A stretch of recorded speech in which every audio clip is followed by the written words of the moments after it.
A leader reaches out and says, "Our team needs some coaching to get aligned." It sounds clear enough. But ask yourself what that leader is actually picturing. It might be a workshop. It might be a training day with a slide deck and some exercises. It might be a consultant who shows up with a playbook and tells the team what to fix. They've used the word coaching, but the picture in their head could be almost anything. And here's the thing. Before any agreement between you is real, the two of you have to be talking about the same thing. So in this video, we'll look at the conversation that has to come first, explaining plainly what team coaching is and what it isn't. Here's the supplement in ICF's own words.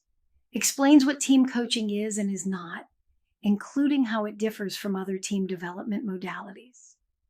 Given the unique nature of individuals' personalities, teams may need to be very intentional about determining team and team coach compatibility.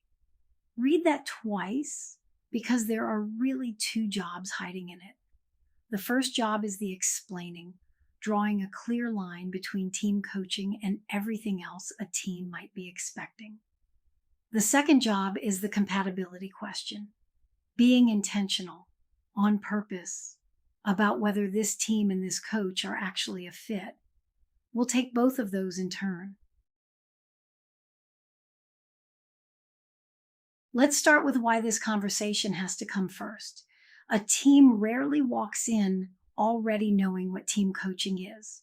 They've experienced team building, they've sat through training, maybe they've had facilitation or a consultant at some point. So they bring all of that with them and they hang it on the word coaching.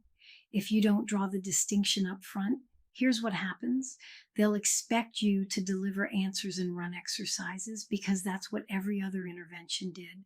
And then the agreement you sign won't match the work you actually do. You'll be partnering and reflecting while they're waiting for the curriculum. So you name it first before anything else gets decided. So let's say what team coaching is. Plainly, you partner with the team over months, not a day, not a workshop, on its own dynamics and relationships, so it reaches its shared goals and becomes sustainable. Sit with that last word. Sustainable. The point isn't just to solve today's problem, it's to leave the team able to keep going. And notice who's doing the work here. The team does the work, and the team owns the outcome. You're not carrying it for them. That's what makes this different from a trainer delivering a curriculum or a consultant handing over expertise and a set of recommendations. In coaching, the ownership stays with the team. Keep that front and center.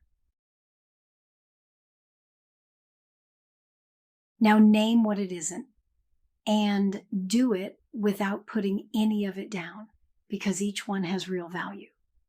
Team building enhances relationships through exercises. Training delivers new skill.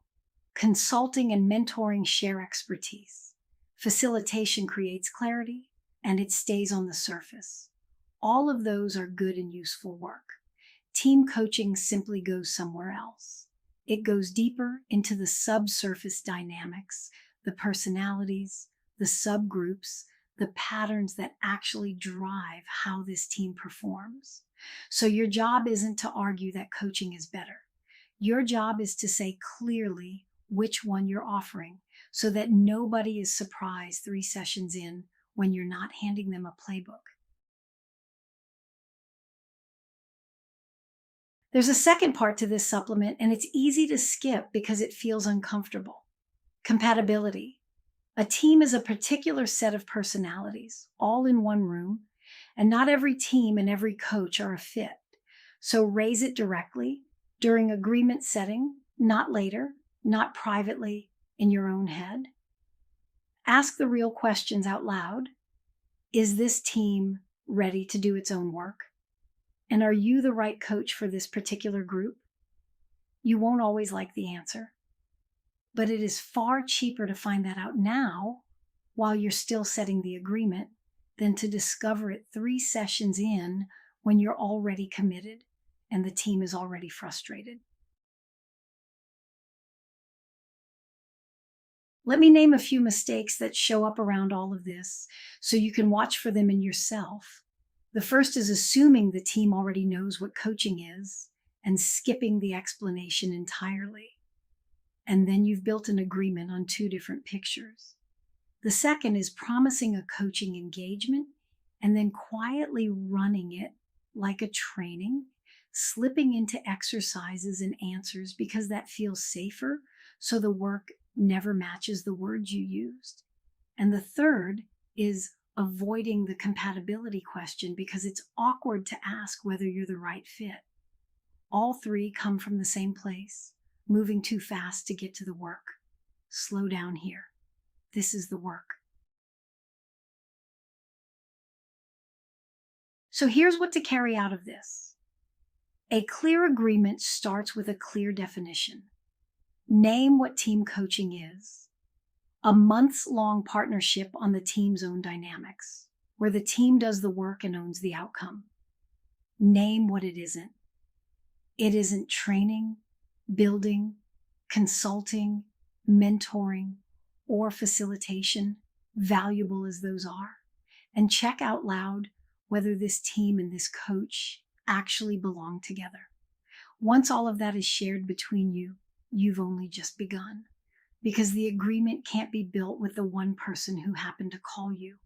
It has to be built with everyone it touches: the leader, the members, the sponsor, your co-coach.